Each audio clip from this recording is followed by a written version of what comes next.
इसलिए चंद्रबाहु मेरे पुत्र ऐसी युक्ति लगाओ कि राम का ध्यान भटक जाए, वो ये यज्ञ संपन्न न कर सके, और तब तक मैं बानासुर के साथ सीता को अयोध्या लाने का षड्यंत्र रचता हूं। स्मरण रहे, हारे हुए सन्यासी के लिए समाज में न तो क्षमा है और न ही स्थान। सन्यास लेकर सिया राम ने मुझे हराया था। अब मैं सन्यास की वही ढाल उनसे छीन कर उन्हें मार दूंगा। उनकी गरिमा, उनका सम्मान जला दूंगा। मैं ये अश्वमेध यज्ञ कभी नहीं होने दूंगा, कभी नहीं। सिया राम!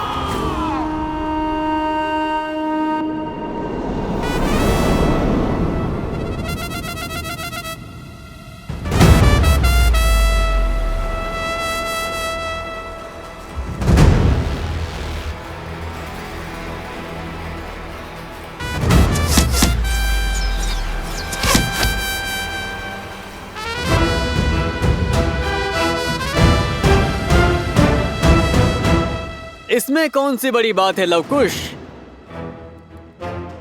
ये तो साधारण विद्यार्थी भी कर पा रहे हैं। यदि सत्य में तुम धनुर्धारी हो, श्री राम जी के सबसे बड़े भक्त हो, तो मेरी चुनौती पूरी करो। फिर हम मानेंगे कि तुम उत्तम धनुर्धर और सच्चे राम भक्त हो।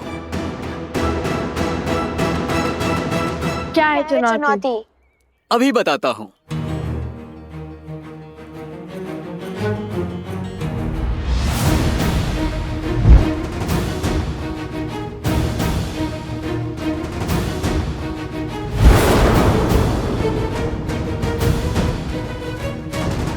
तुम्हें इन मटकों को भेदना है।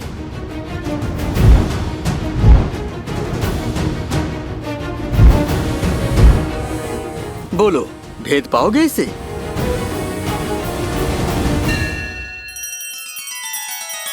श्री रामचंद्र कृपालु भजु मन हरण भव भय दारुणम।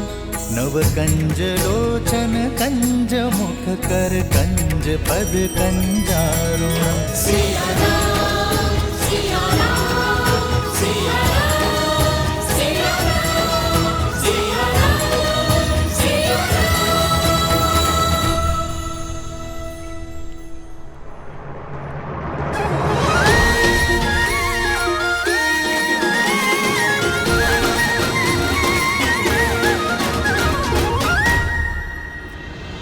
इतनी सरल चुनौती, लगता है द्वेष की अग्नि धीमी पड़ने लगी है।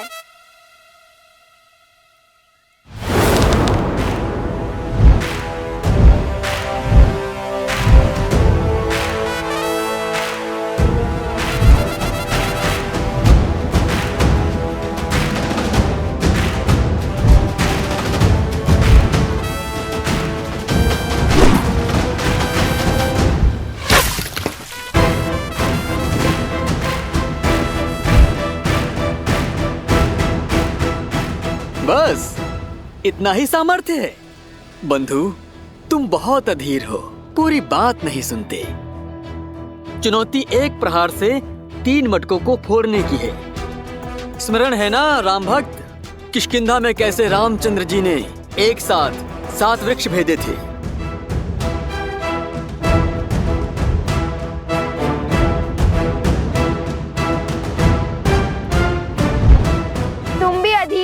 शीघ्र प्रसन्न हो जाते हो भ्राता शांडिल्य।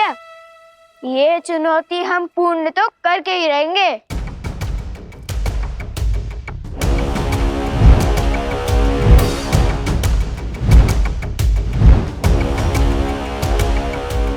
चाहिए भैया, भेज दीजिए।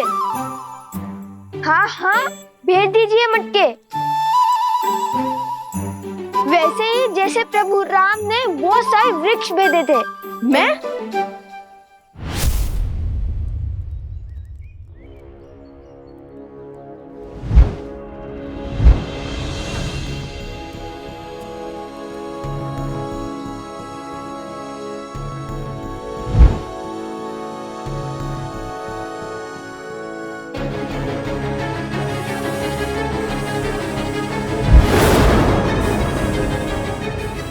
रुको रुको, वहां से नहीं, तीनों मटकों को यहाँ से भेजना है, यहाँ से। जहाँ पे मैं खड़ा हूँ बाण यहाँ से चलाना है।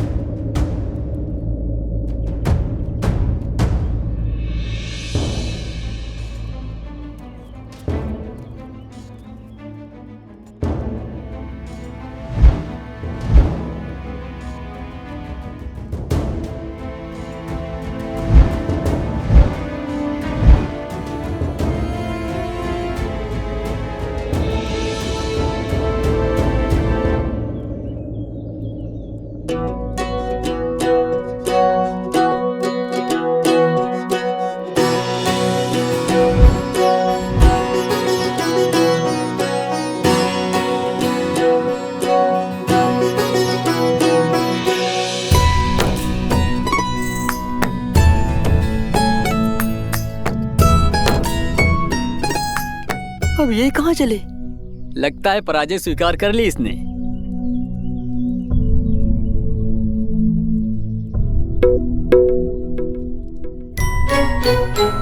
ओह, समझ गया।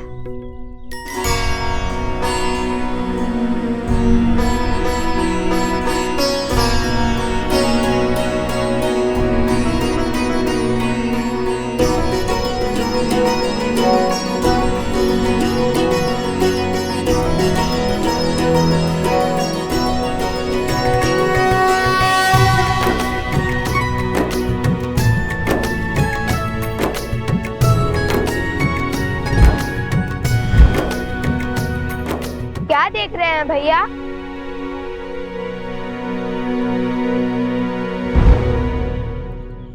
यही कि राम नाम से हर कठिन कार्य सरल हो जाता है। ध्यान से देखो।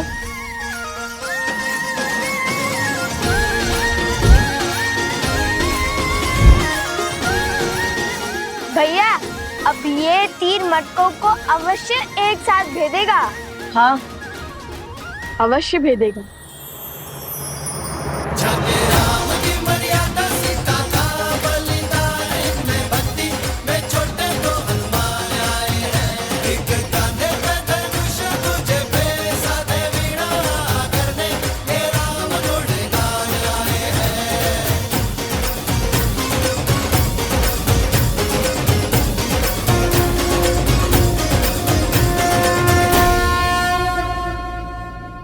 हमारे मित्रों को हमारी राम भक्ति पर संदेह है।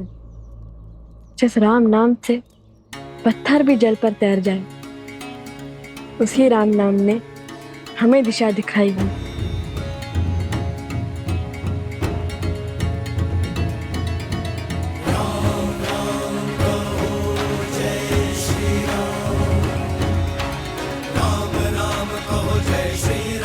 राम राम। सर पे हो रघुवर का हाथ, तो हर दुविधा आसान होगी। तुम वीर पुरुष, तुम पराक्रमी, तुम मर्यादा के हो स्वामी। साथ तुम्हारा जिसके साथ, तुम संकट हर लो आगामी। मन में है विश्वास, तुम आकाश में परछाएगा। जब होगी जीत तो हर दिशा में राम नाम गूंजेगा। राजा राम।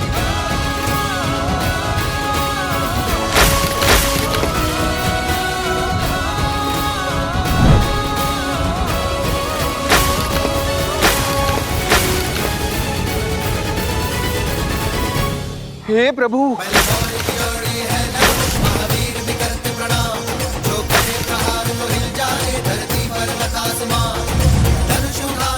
अरे कोई रोको, उस तीर को देखो।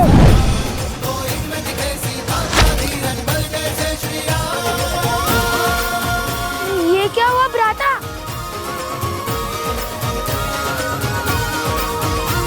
अरे मटके! कितना जल बह रहा है। कोई रोको इस तीर को, सारा पानी बह रहा है।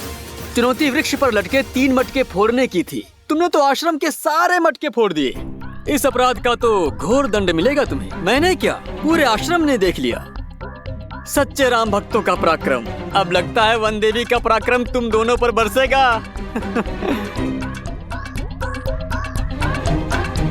लाभ कुश। लो, आ गई तुम्हारी माता। अब आनंद आएगा। अब क्या उत्तर देंगे माता को?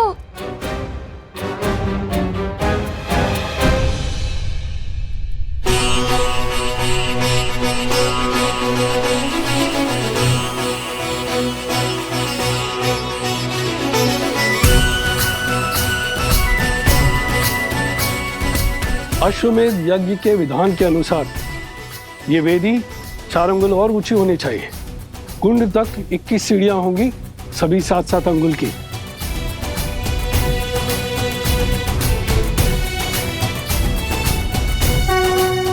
प्रणाम ऋषिवर। कल्याण मस्तु ऋषिवर। आप सबका कोटि कोटि धन्यवाद ऋषिवर। इस यज्ञ की सज्जा के लिए पधार कर आपने अयोध्या पर बहुत बड़ा उपकार किया है। यह यज्ञ कोसल राष्ट्र के लिए अत्यंत महत्वपूर्ण है। मुझे विश्वास है ऋषिवर कि आपके सामर्थ्यशील मार्गदर्शन में इस यज्ञ में कोई त्रुटि नहीं होगी। प्रत्येक कार्य विधिवत होगा। ये हमारा सौभाग्य है श्री राम। हर ओर राम राज्य का ध्वज लहराए। धर्म केवल कौशल में न रहकर सारे आर्यव्रत में विस्तार करे। इससे शुभ और कुछ नहीं हो सकता। और ये हमारी सेवा नहीं, पावन तपस्या है। इसमें भाग लेना ही स्वयं में एक तीर्थ है। मानचित्र राजन, ये यज्ञ वेदी का मानचित्र है। इसमें हर वेदी पर भगवान विष्णु के चरण चिन्ह बनाए जाएंगे।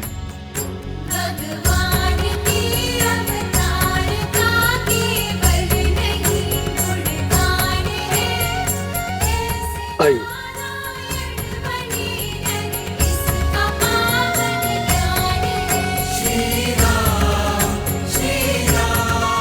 और यहाँ विराजमान होंगे यजमान अर्थात आप, और वहां आपके वामंग में महारानी का स्थान होगा।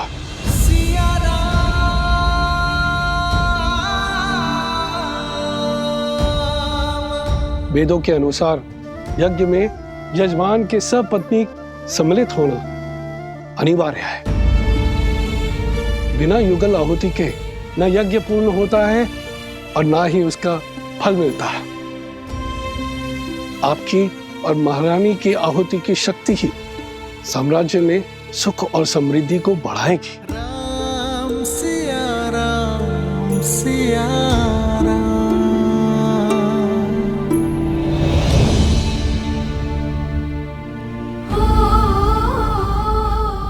देख रही हो वनदेवी, उत्पात चरण पर है। इन्होंने आश्रम के सारे मटके फोड़ दिए। इतनी दूर से जल लाए थे, सारा जल बह गया।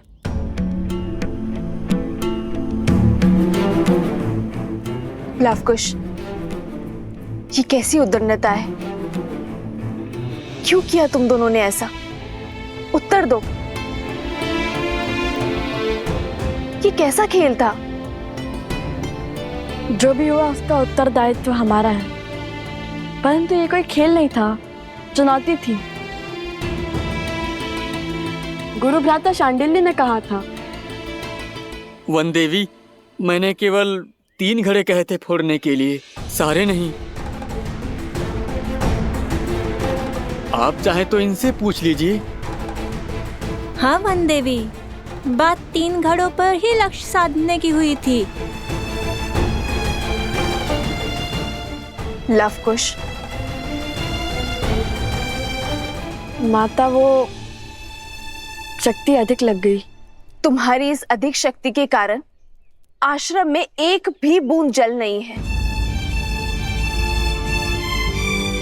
अब तुम दोनों का यही दंड है कि तुम दोनों पूरी रात्रि जागकर आश्रम के परिवार वालों के लिए नदी से जल भरकर लाओगे।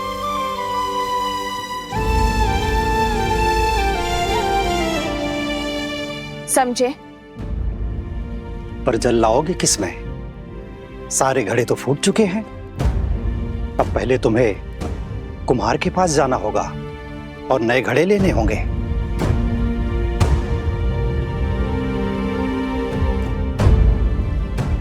जी माता।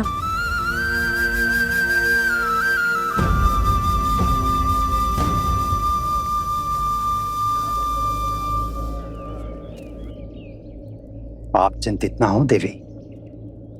कुछ व्यक्तियों की दृष्टि में यह उद्दंडता है, पर सीधा देखा जाए तो श्री राम नाम की महत्ता की गूंज छुपी है इसमें। इस परीक्षा ने यह सिद्ध कर दिया कि राम नाम की शक्ति में इनका विश्वास कितना दृढ़ है। राम सिया राम जय जय राम। राम सिया राम जय जय राम।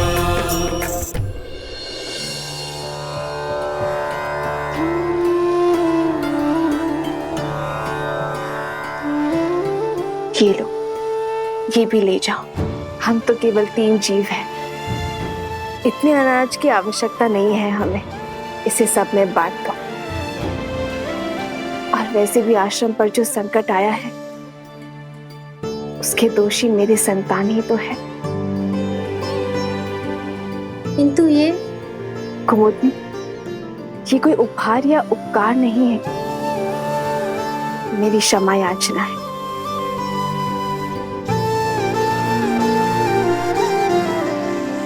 दोष तो शांडिल्य का भी था ना, उसने ही उकसाया दोनों लवकुश को, और फिर बड़े होने के नाते उसका उत्तरदायित्व भी तो अधिक है। दंड केवल लवकुश को क्यों वन देवी? नहीं कुमुदनी, शांडिल्य का दोष नहीं है। वो तो केवल अपने माता के वियोग से दुखी है। लवकुश को अपनी माता के साथ देखकर कहीं ना कहीं उसके मन में ईर्ष्या होती है, जो कदाचित उसे भी ज्ञात नहीं है। इसीलिए तो वो सदा उनके साथ स्पर्धा करता रहता है। ये लवकुश का कर्तव्य है कि वो शांडिल्य के दुख को समझे, उसे सहानुभूति दे और प्रेम से उसे अपना मित्र बनाए। एक बात कहूं वन देवी, जितनी कठोरता के साथ आप लवकुश को जीवन का पाठ पढ़ाती हैं, वैसे कोई भी माता अपनी संतान को नहीं सिखाते। आप तो उन्हें ऐसे सज्ज कर रही हैं जैसे उन्हें कहीं का राजा बनना है।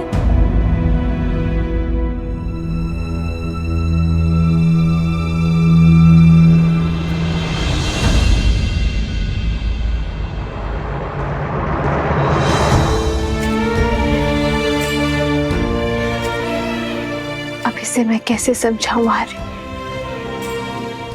कि एक रानी केवल प्रेम रूपी माता नहीं बन सकती। मेरे कंधों पर अपने पुत्रों को पिता के समरूप बनाने का भार भी तो है ना आर्य, ताकि कल को वो पूरी निष्ठा के साथ अयोध्या के सिंहासन और प्रजा के मन पर राज कर सके।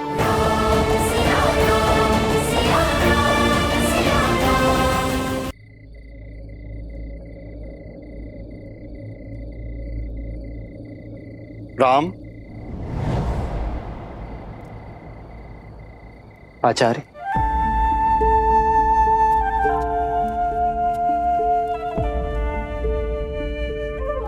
प्रणाम आचार्य। कल्याण। आचार्य, आप रुक क्यों गए? मैं अयोध्या का महाराज बाद में हूं, सबसे पहले आपका शिष्य हूं। मेरे समीप आने के लिए आपको किसी शब्द या अनुमति की आवश्यकता नहीं है। पधारिए। कहिए आचार्य, क्या आदेश है? आपके आने का मंतव्य क्या है? विराजी। नहीं राम, तुम्हारा कर्तव्य केवल राज्य की सीमा का विस्तार ही नहीं है, तुम पर राज्य की स्थिरता, शांति, सुख और समृद्धि का भार भी है। और ये वनवासी सा जीवन इस समस्या का समाधान नहीं है वत्स। जानता हूं गुरुवर, इसलिए तो अश्वमेध यज्ञ करवा रहा हूं। यह जानते हुए भी कि बिना पत्नी के यज्ञ संपूर्ण नहीं हो सकता। राम इस राज को एक सक्षम राजा ही नहीं, सर्वश्रेष्ठ उत्तराधिकारी भी चाहिए। ये भी तुम्हारा ही कर्तव्य है, और उसके लिए तुम्हारे साथ तुम्हारी अर्धांगिनी का होना अनिवार्य है। कहो क्या होगा इस समस्या का समाधान? क्या दे पाओगे अयोध्या राज को उसकी महारानी?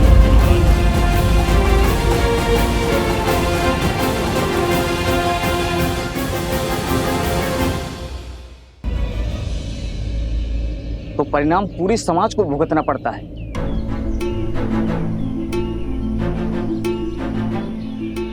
भूल हो गई, आश्रम की बड़ी हानि हो गई। अब सबको आश्रम में हमारे कारण और परिश्रम करना होगा। हमें भी तो नदी तक जाना है और पूरी रात्रि जल भरना होगा। मुझे हमारे परिश्रम की चिंता नहीं है, वो तो हम कर ही लेंगे। मुझे चिंता है माता की, हमने उनका मन दुखाया है। न जाने वो हमें क्षमा करेंगे भी या नहीं।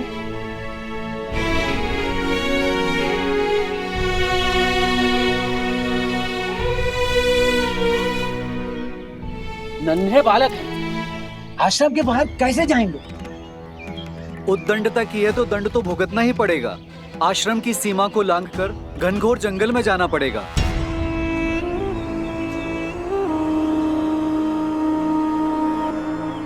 आज नहीं तो कल कोई तो इस आश्रम की सीमा लांघेगा ही, और उसे सीढ़ी बनाकर मैं पहुंचूंगा सीता तक।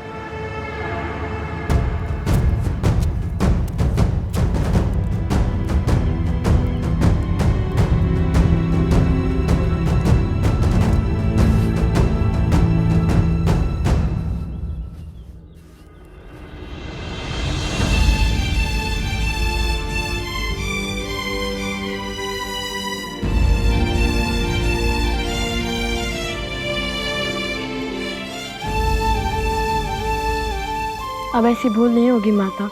हमें आशीर्वाद दे कि हम अपना प्रायश्चित पूर्ण कर सके।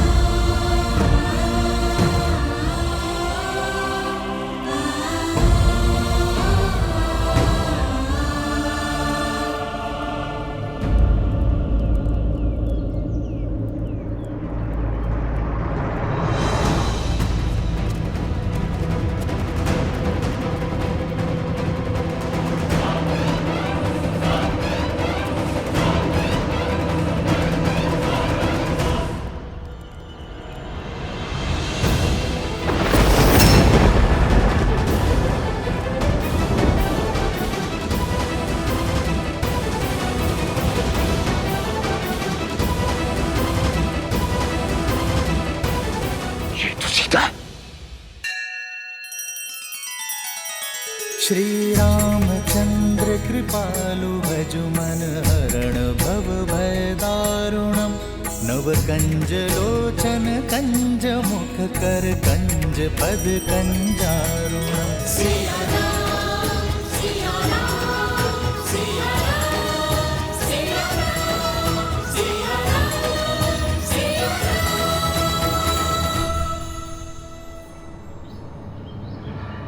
अर्थात ये दोनों बालक सीता और राम के। अद्भुत अद्भुत।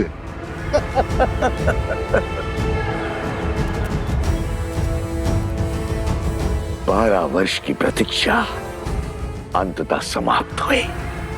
आज सीता भी मिल गई और राम को परास्त करने का अस्त्र भी। अब आएगा आनंद।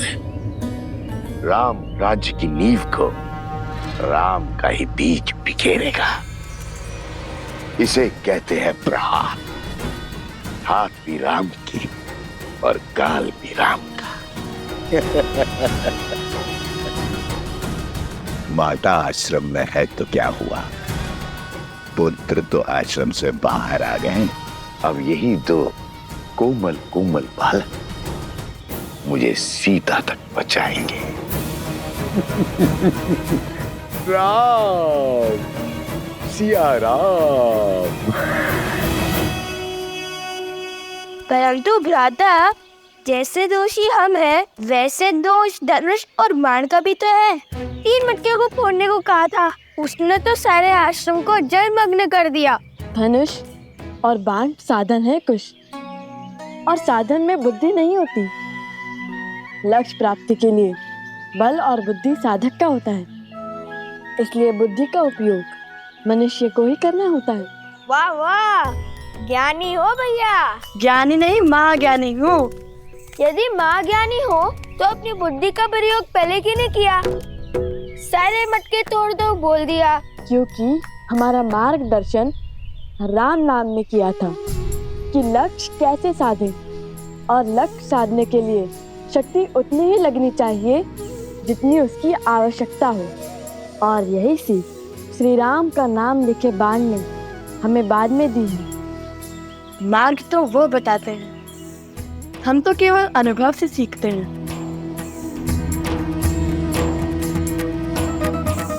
मैं भी अनुभव से बोल रहा हूँ भैया। भूल हो गई, अब नहीं बोलूंगा। दंड मिलता है मेरे बोलने से। माता ने हमें दंड कष्ट देने के लिए नहीं, ज्ञान देने के लिए दिया है, ताकि हमारी बुद्धि का विकास हो सके। अब देखो, जो बात मैं सुनकर समझता हूँ वो बात तुम दंड पाकर ही समझते हो। महाज्ञानी है आप, मैं क्या समझूंगा? मैं तो आपका बस एक शस्त्र हूँ। संधान तो आपके मन से होता है। बाण चलाने में भले ही तुमसे आगे हूँ, किंतु बातों में तुम्हें कोई नहीं पकड़ सकता।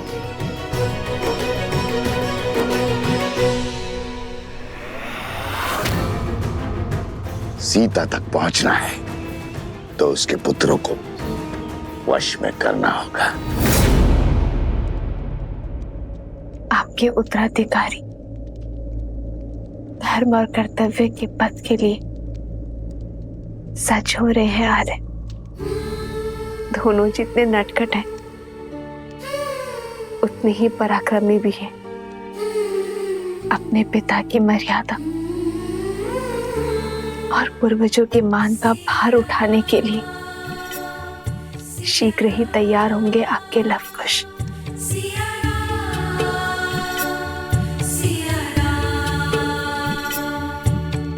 दोनों एक हैं, बस यही सच है।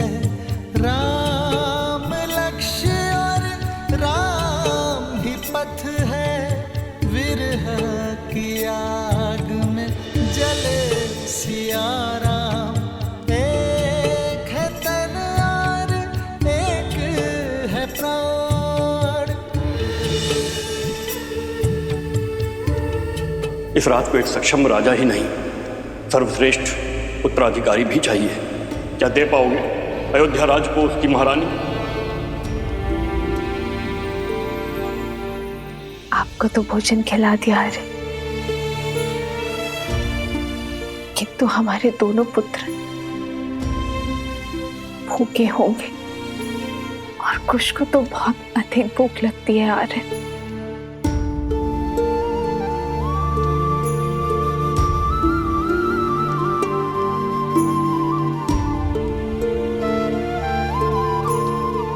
माना संतान की दिशा और दशा माता की कठोरता निर्धारित करती है, किंतु फिर भी उन्हें इस समय वन में भेजना उचित नहीं था। वन देवी, वन पशुओं से भरा है, उस पे असुरी शक्तियां।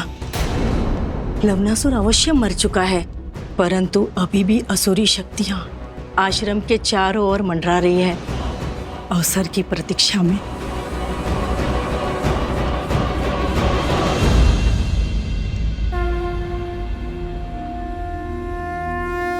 गणेश, पूछो पुत्र, क्या प्रश्न है मन में? यज्ञ तो मन की, राज्य की, समाज की शांति के लिए किया जाता है ना? फिर उसमें बैठे राजा के लिए पत्नी का साथ क्यों अनिवार्य है? श्री राम तो स्वयं नारायण है, वो यज्ञ से नहीं, यज्ञ उनसे पवित्र हो जाएगा ना? ये बताओ गणेश कि जीवन का आधार क्या है? संतुलन। तुम्हारा उत्तर सर्वथा उचित है गणेश। ये संसार, ये प्रकृति संतुलन पर ही आधारित। जैसे दिन को संतुलित करती है रात्रि, बुराई को संतुलित करती है अच्छाई, वैसे ही पुरुष को संतुलित करती है स्त्री। किसी भी यज्ञ का उद्देश्य और फल तभी प्राप्त होता है जब उसमें दी गई आहुति संतुलित।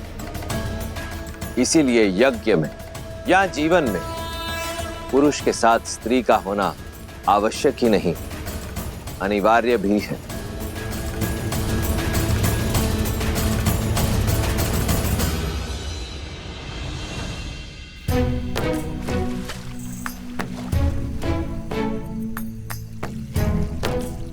ये क्या कर रहे हो कुश? छोटे से बड़े में क्यों डाल रहे हो? समय व्यर्थ कर रहे हो। समय व्यर्थ नहीं भैया, जल की मात्रा की गिनती का माप बना रहा हूँ। माप है तो सही। चट्टान, सिर, पाँव, मुंड। नया माप भ्राता, नया माप। नया माप का समय है और नई उसकी आवश्यकता। तुम समय व्यर्थ कर रहे हो। पात्र भरो। हम यहाँ दंड स्वरूप आए, जल क्रीड़ा करने नहीं। क्या भैया, दंड तो पूरा कर रहे हैं ना। अब ऐसा भी बंधन नहीं था कि दंड भोगते भोगते थोड़ा सा आनंद और अभ्यास भी ना किया जाए। अभ्यास ठीक है, परंतु आनंद करने में यदि समय व्यर्थ करोगे तो कैसे होगा? अभी हमें सरोवर से आश्रम के कितने चक्कर लगाने हैं? जब हम चक्कर लगाएंगे तब मैं अंतर मापने का नया तरीका खोजूंगा।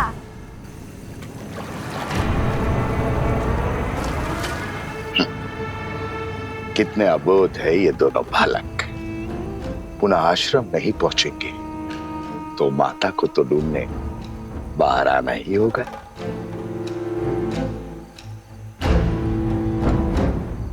शीघ्र मिलते हैं बालकों।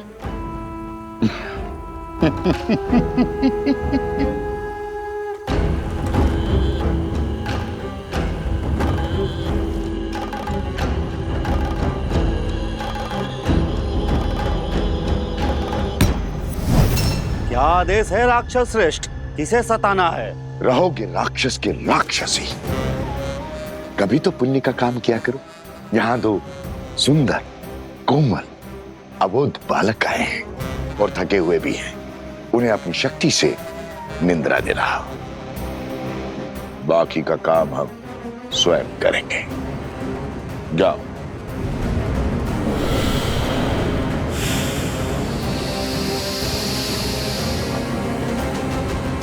पच्चीस, 26।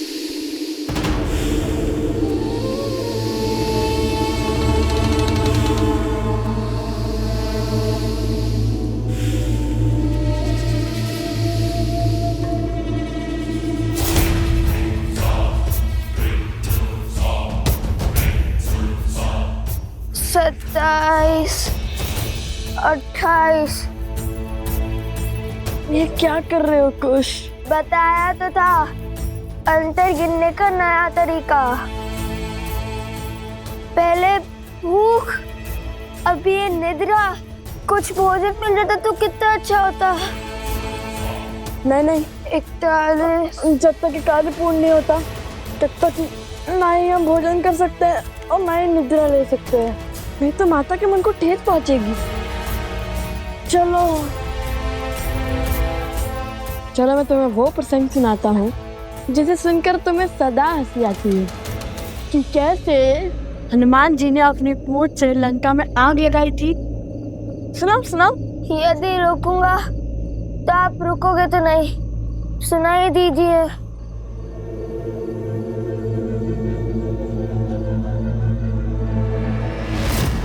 कुछ संभाल के चलो।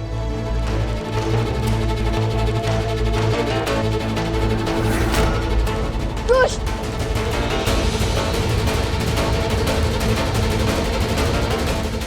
बस अब ये बड़ा बालक भी सो जाए। कुछ जागो, ये सोने का समय नहीं है। उठो कुछ।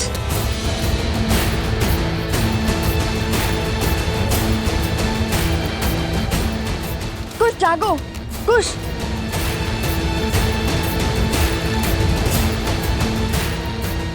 कुछ जागो।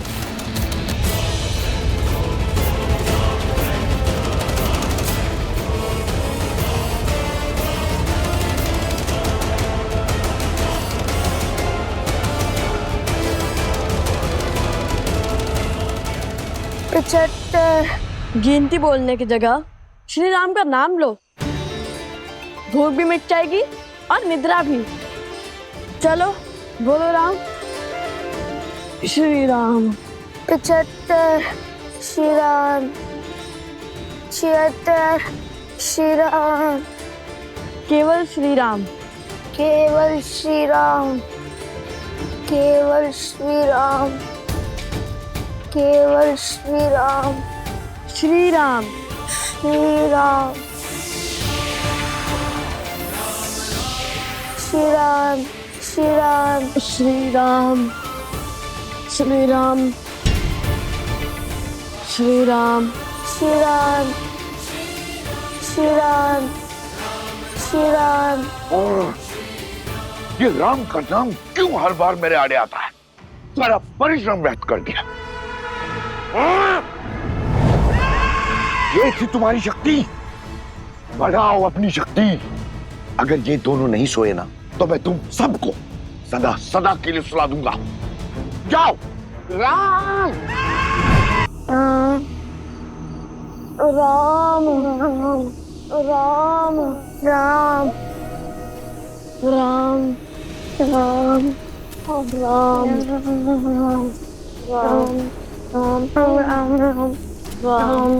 राम। राम। राम।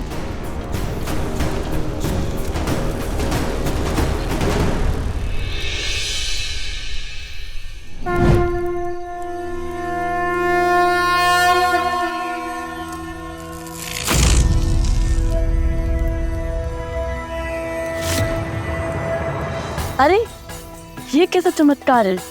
आश्रम में प्रवेश करते ही निद्रा छूमंतर हो गई। लग रहा है जैसे निद्रा आ ही नहीं रही थी। अरे तुम जल ले भी आए?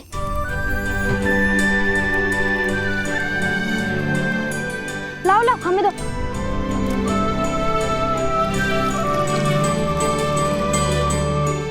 तुम दोनों ठीक तो हो ना?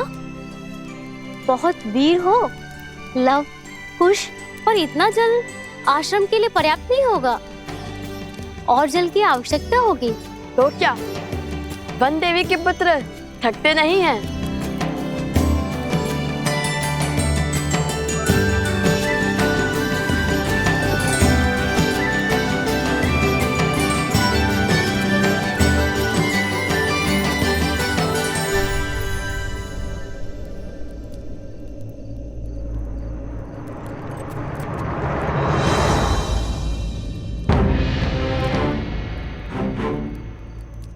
ये कैसा चमत्कार है?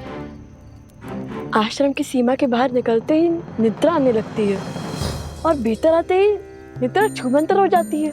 बात तो उचित है भैया, लेकिन अब क्या करें? केवल श्री राम का नाम लेते हुए आगे बढ़ते रहे क्या? नहीं नहीं, हम राम भक्त हैं। हम वो करेंगे जो श्री राम करते, अपने ज्ञान और अपनी बुद्धि का प्रयोग। और मेरे ज्ञान के अनुसार ये कोई असुरी माया है जो आश्रम के भीतर प्रवेश नहीं कर पा रही।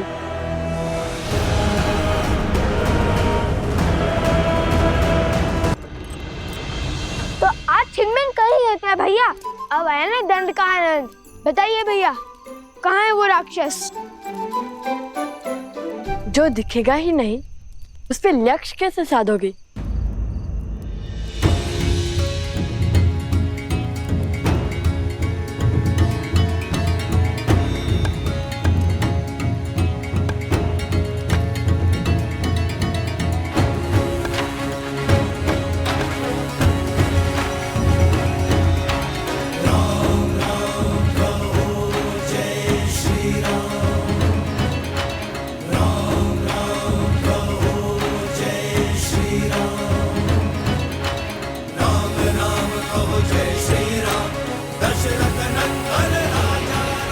अब समझा, गुरुदेव ने एक बार बताया था घाट के पात्र में 5 वेदों का वास होता है और उस पे श्री राम का नाम तो और पवित्र और सशक्त बना देगा। इसमें माया प्रवेश नहीं कर सकती लव भैया। लव भैया, उचित समय पर उचित पद स्मरण आता है आपको, इसलिए तो मैं आपका अनुसंधान करता हूँ।